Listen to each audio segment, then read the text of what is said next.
La bataille de Berlin et le Führerbunker.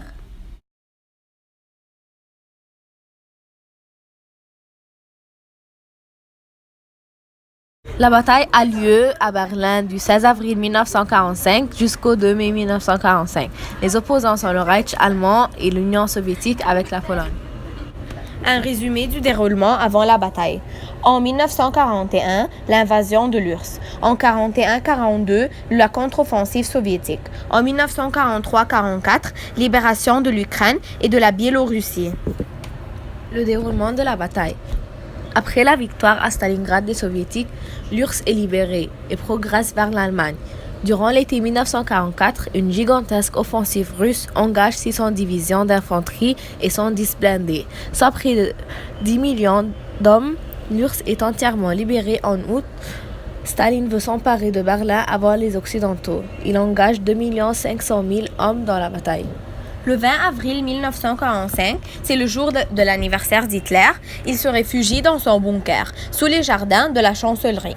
À Berlin, les forces allemandes ne comptent plus que 60 000 soldats, dans le Volkssturm. Cette réserve d'hommes âgés, d'enfants et de malades est mal équipée, possède peu de munitions et n'est pas soutenue par aucun blindé. Le 22 avril, Berlin est totalement encerclé et 2 jours plus tard, les premiers soviétiques pénètrent dans la ville. Le 26 avril, la prise de l'aéroport de Tempelhof prive les troupes allemandes de peu de soutien que la Luftwaffe pouvait encore supporter. Le 30 avril, c'est le suicide d'Hitler. Le soir même, les soldats de l'armée rouge lancent l'assaut contre les défenseurs du Reichstag, le Parlement allemand. Le 1er mai, c'est la capitulation des Allemands. Le 7 et le 8 mai, les Allemands signent à Reims, puis à Berlin, l'acte de capitulation devant les représentants alliés. La Seconde Guerre mondiale est terminée en Europe. Bunker. Le Führerbunker est relié avec le Vorbunker par des escaliers à angle droit. Il est situé sous le jardin de la nouvelle chancellerie du Reich, à 8,2 mètres. Les architectes sont Albert Speer et Karl Pippenberg. Il est protégé par 4 mètres de béton. Il est construit sous forme de 2 phases en 1936 et en 1943. Hitler aménage au bunker le 16 janvier 1945. Le 20 avril, Hitler sort distribuer des croix de fer à quelques jeunesses hitlériennes et il ne sort plus après cela. Le 22 avril, c'est la crise de colère de Hitler à ses généraux car c'est le début de la fin. Le 30 avril 1945, Hitler tue Sachem Blondy, se suicide et sa femme Eva se suicide avec lui. Goebbels, le ministre de la propagande, et sa femme se suicident eux aussi et empoisonnent leurs enfants le 30 avril 1945. Le 2 mai, les principaux chefs nazis sont capturés.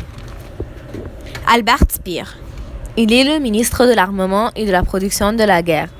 Il est un des membres du cercle d'Hitler et il est l'architecte de la chancellerie du Reich. Il essaie de tuer Hitler en 1943. Il s'autocritique et assume ses responsabilités des crimes nazis. Il écrit ses mémoires et il est condamné à 20 ans de prison au procès de Nuremberg. Il meurt en 1984 par une crise cardiaque à Londres. Ses liens avec le Shoah est encore en débat. Berlin et le peuple. Sans logement, ni eau, ni nourriture, dormant dans les rues, les civils subissent les feux des 2 parties. Les soldats soviétiques ont une réputation de violeurs et voleurs. Ils n'ont qu'une idée, se venger des atrocités commises par les nazis en URSS depuis 1941.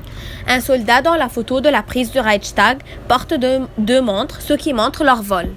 Les enfants berlinois sont dans les rues de Berlin en train d'essayer de défendre leur pays. Après la bataille, les femmes des ruines, allemandes et autrichiennes, la plupart veuves ou dont les maris sont absents, prisonniers et disparus. Au lendemain de la Seconde Guerre mondiale, mains nues, elles reprennent les rues et essayent de reconstruire leur pays. Les Schuttburg, c'est des collines artificielles constituées de déchets et de gravats provenant des bâtiments en ruine après les ravages et les bombardements. Les exemples célèbres, le Trümmerberg et le Teufelsberg. 600 000 des logements sont détruits.